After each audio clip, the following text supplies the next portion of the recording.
Ok.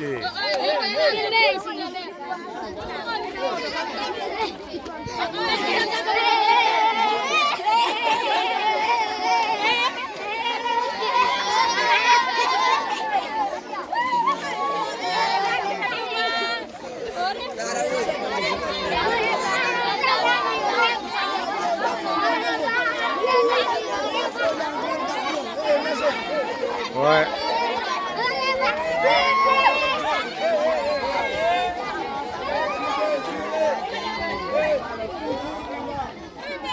Nous avons commencé dans... Est-ce qu'on vous a brutalisé? On vous a fatigué dans les salles? Qui vous a insulté ou crié dessus? Très bien. Est-ce que vous avez copié? Non. Est-ce qu'on vous a montré? Non. Bien. On ne vous a pas permis de copier. Vous n'êtes pas rentré avec ni de téléphone, ni avec des documents pour faire la fraude, je crois. Ou bien vous êtes rentré avec des documents? Non. On vous a fouillé avant de rentrer, du début jusqu'à la fin, non? Oui. Très bien. Dans ces conditions, celui qui va gagner, qui sera admis en 7e année, il le mérite ou il... C'est un commando. D'abord, par saluer votre courage, vous remercier, vous féliciter, vous encourager à redoubler encore d'ardeur pendant les vacances. On a fini les évaluations. Mais cela n'est pas à l'ouverture du fichier. Je décline l'ordre des interventions. Je vais d'abord vous féliciter, vous remercier pour l'ensemble des travaux abattus. Que Dieu vous en rétribue à travers vos enfants et aux différentes familles. Que Dieu nous sorte de cette ornière, qu'il nous fasse briller à l'échelle nationale et internationale. Que chacun de nous qui a un souci, que Dieu enlève ce souci. Que celui qui a un problème d'argent, que Dieu l'aide à ce que le problème d'argent soit résolu. Celui qui veut un poste de responsabilité, que Dieu lui donne. Amen. Selon le mérite. Je prie Dieu que le mérite puisse maintenant régner en République de Guinée. Et que les méritants soient vraiment toujours responsabilisés. Et que ceux qui continuent à bâtir et à se battre pour le développement de notre patrie aient la chance et je vais dire les bénédictions. Ça c'est l'image personnelle. Nous allons commencer par monsieur le maire de la commune parce que c'est lui qui reçoit. Vous avez la parole, monsieur le maire, juste pour 2 minutes. Élèves candidats, veuillez écouter l'intervention de monsieur le PDS de Dara. On aura beaucoup d'admis ici, non? Nous allons faire 100%? Oui. On aura des lauréats parmi vous? Oui. Merci. Nous ne pouvons que dire ça devant tout le monde, parce que nous ne pouvons pas vous payer aux frais que vous êtes en train de fournir. Tout ce que vous êtes en train de fournir, vous êtes en train de le faire pour la patrie.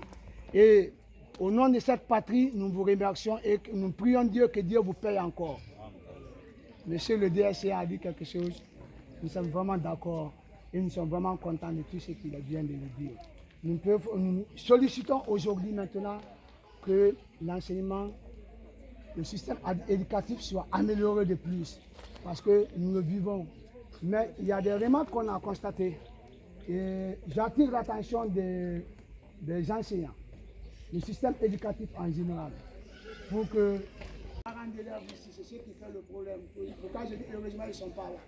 On aurait voulu que nous... Les parents sont en train de démissionner dans l'éducation des enfants. Attention! Et toutes ces situations-là aujourd'hui, c'est vous qui vous retrouvez dans cette situation. Tous ces fardeaux-là, c'est vous qui êtes en train d'enchaîner ces fardeaux. Mais nous prions Dieu que le système change et que Dieu va nous aider aussi à changer. Et nous attirons votre attention dans les jours à venir que nous serons tellement obligés de convoquer une session. Une session à partir de laquelle nous allons inviter les parents d'élèves pour que les enseignants nous aident prochainement, qu'on arrive à améliorer les conditions de vie des enseignants et que les élèves qui sont là, qui ne sont pas en train de venir, ils ont fui l'éducation. Ils sont là, les parents ne sont pas en train d'accepter. Pour ce que vous acceptez, les parents ne sont pas en train d'accepter. Pourquoi ça? Mais c'est nous, le problème c'est nous, les éducateurs, les parents d'élèves. C'est nous la communauté. Et au nom de la sous-préfecture, au nom de la préfecture, nous vous remercions.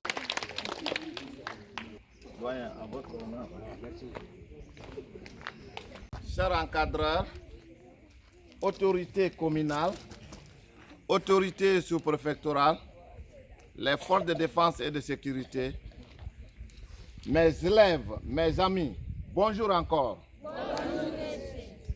Aujourd'hui, je crois que le maire ou le secrétaire général ou encore le directeur sous-préfectoral de l'éducation de Darmayanki, ils ont tout dit. Aujourd'hui, pour moi, c'est un ouf de remerciement à tous les niveaux. Je crois bien. Et je demande au Tout-Puissant Allah que les élèves qui viennent de faire l'examen, que tout soit admis. Moi, c'est mon souhait. Je demande à Dieu que vous soyez tous admis.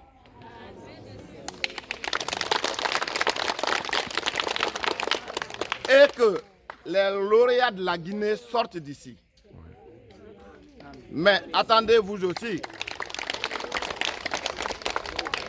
Les lauréats auront à faire un test d'évaluation, soit ici ou à Conakry. Ah ouais. D'accord. Je crois que je sais déjà que mes élèves, vous serez tous admis parce que vous avez prouvé. Je n'ai pas beaucoup de choses à dire aujourd'hui, sauf que franchement, je suis dépassé de joie de votre discipline. Messieurs les encadreurs, je vous remercie de plus, je vous remercie encore et chaque année je serai là si prête à bon Dieu. Je vous remercie. Merci. Chers élèves, messieurs les maîtres de 6e année, les surveillants, les DSE de KVC et de Darmayanki, messieurs les sous-préfets de KVC et de Darmayanki, messieurs le délégué, les forces de sécurité et de défense, nous sommes très heureux de nous voir à la fin de nos travaux qui sont passés dans de très bonnes conditions. Et cela, c'est l'œuvre de tout le monde. Donc nous remercions tout le monde. Nous remercions très sincèrement, il ne faut pas passer sous du corps, un village qui enseigne les enfants de ce village et que l'État lui paye à la fin de chaque mois. C'est la contribution la plus immédiate et la plus directe que les citoyens peuvent recevoir. Donc là, nous remercions l'État dans ce domaine. Taisez-vous là-bas. C'est le moment et le lieu de remercier les enseignants de la sous-préfecture de Darmayanki et celle de KVC, sans oublier les DSC qui encadrent la situation. Sambanou, qui est malade, a fait une preuve pour le cas de lauréat. On a parmi les lauréats qui étaient retenus, lauréat de Sambanou, c'est-à-dire de Darmayanki, est retenu. Donc cela veut dire que Darmayanki a de bons encadreurs. Là, nous remercions tout le monde. Pour ce qui concerne là où ceux qui seront admis iront au collège, sachez que vraiment le DSC est là. Les gens qui sont là-bas, c'est des cadres de haut niveau. Donc la preuve admet que nos éléments qui sont dans les confrères de Sangaré, à Conakry, à Kamsar, sont les meilleurs parmi les meilleurs. Donc ici, vraiment les DSC, les encadrés, les enseignants font leur maximum pour que vraiment l'éducation puisse rayonner à Darmayanki. Mais comme a dit le sous-préfet, si les parents ont démissionné, il y a des forces, c'est-à-dire d'administration. Il y a le sous-préfet qui représente directement le chef de l'État sur le terrain. Il y a le service de la communauté, c'est-à-dire la stratégie pour pouvoir que les enfants viennent à l'école. Dans le cas contraire, ils ont failli à leur devoir. Donc, ça, le cas des mines. Vous savez, il y a le code des mines, il y a les droits des enfants, il y a les règles là-bas. Il y a certains droits universels qui interdisent les enfants à un certain âge de travailler dans les mines. Qui va sauver ça? C'est soit les généraux, c'est soit les sous-préfets, c'est soit les maires. Nous, enseignants, quand on parle, on dit ah, ceci, cela. C'est vous qui devez intervenir. Vous avez le voix le plus autorisé. Un sous-préfet qui représente directement le chef d'État sur le terrain. Un maire de commune qui représente l'ensemble des populations de sa localité. Mais donc, c'est que, parce que sans l'éducation, sans l'enseignement, on ne peut pas parler de développement. Donc, nous, on ne peut pas condamner les formations. Donc, les autorités, ce que nous vous prions, c'est de tout faire pour mettre ces populations-là, qui ne connaissent pas bien quelque chose, dans leurs droits, les obliger de pouvoir amener les enfants pour l'instruction. Si l'école primaire n'est pas remplie, on ne peut pas parler du collège. On ne peut pas, c'est la pépinière. Est-ce que aussi à part la pépinière, on peut travailler? On ne peut pas. Donc si le collège maintenant n'est pas là, est-ce qu'on peut parler des écoles professionnelles? On ne peut pas, alors que maintenant les sociétés minières ne font qu'entrer dans la zone de Darmanki, les gens profitent. C'est lorsque les gens étudient, l'école primaire est remplie, le collège est rempli, il y a la formation des écoles professionnelles. Ainsi, maintenant, les gens là vont finir directement pour pouvoir avoir du travail noble dans les sociétés. Donc, je remercie tout le monde.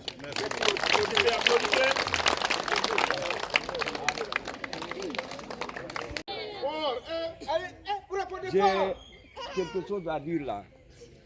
Cette fois-ci, tous les élèves qui auront l'examen ne vont pas transférer pour Sangaréji ou bien pour Télémélé. Vous allez rester ici. Hein? Vous avez compris? Pas de transfert cette fois-ci. Hein? Vous allez rester au collège ici. Hein? Ah. Long, le soleil fait un peu chaud. Ce que je vais commencer, c'est par remercier tous les encadreurs qui étaient là. Quand on parle, on dit un enfant est éduqué, on n'a pas parlé de l'enfant, on a parlé de ses parents et de ses encadreurs. Quand on dit un enfant est mal éduqué, on n'a pas insulté l'enfant, on a insulté ses parents. Mais les enfants qui sont là, moi je peux dire que c'est des enfants qui sont très bien éduqués. Parce que chacun juge ce qu'il a. Mais moi, ce que j'ai constaté, presque vous avez dit beaucoup ici. Mais il y a un point, moi, que je constate. Parmi vous, sachez qu'il y a des directeurs, parmi vous. Parmi vous, il y a des ministres. Parmi vous, il y a des grands docteurs. Mais c'est si vous apprenez. C'est si vous apprenez. Donc, comme on a dit, d'abord on vous souhaite bonne chance. Mais je vais ajouter quelque chose. Un problème qui persiste sur l'axe. Parce que je vais dire l'axe. Ici, on a tendance à croire que l'examen se fait une seule fois. Ce n'est pas vrai. L'examen, tu peux faire jusqu'à 3 fois. Si tu n'es pas admis, ça ne veut pas dire que ta vie est gâtée. Je veux vous conseiller que ceux qui auront la chance d'être admis, ils peuvent aller au collège, mais que ceux qui ne sont pas admis ne disent pas que leur vie est gâtée. Ils peuvent reprendre.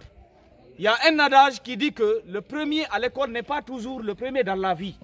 Mais dans quel sens? Quand ton ami est admis pour l'année là, ceux qui ne sont pas admis, moi le conseil que je vais leur donner, c'est de tenter une seconde chance. Parce que souvent, dans beaucoup d'écoles, si tu vois, il y a une 6e année cette année, il y a 50 candidats, 25 sont admis, les 25 autres, l'année prochaine, tu vas entendre qu'il n'y a pas de 6e année. Pourtant, il y a 25 qui sont des redoublants. La 5e année doit revenir les retrouver, ils tentent une seconde chance. Redoubler une classe ne veut pas dire redoubler la vie. Il y a d'autres, ils finissent vite, ils meurent vite. Il y a d'autres, ils retardent, ils finissent, ils travaillent, ils deviennent des ministres. Donc, la prière que je vais vous faire, ceux qui n'auront pas la chance d'être admis, je ne le souhaite pas, c'est de reprendre la 6e année. Ce n'est pas une fatalité. C'est le conseil que moi je vais ajouter. Est-ce que c'est compris? Oui. Mais ce qu'on souhaite, c'est que tout le monde soit admis pour que nos collèges fonctionnent, pour que tout le monde puisse aller de l'avant. Donc, pour ne pas être trop long, je remercie tout le monde et vraiment, j'ai été très bien reçu et j'ai vu des élèves sages. Parce que quand on dit élèves sages, je n'ai pas vu de téléphone avec un élève, je n'ai pas vu de document avec un élève. Tout le monde s'est bien comporté. Je n'ai jamais entendu deux élèves discuter. Donc, félicitations et bonne chance à vous. Et je remercie vos encadreurs. Merci beaucoup. Merci beaucoup. Donc,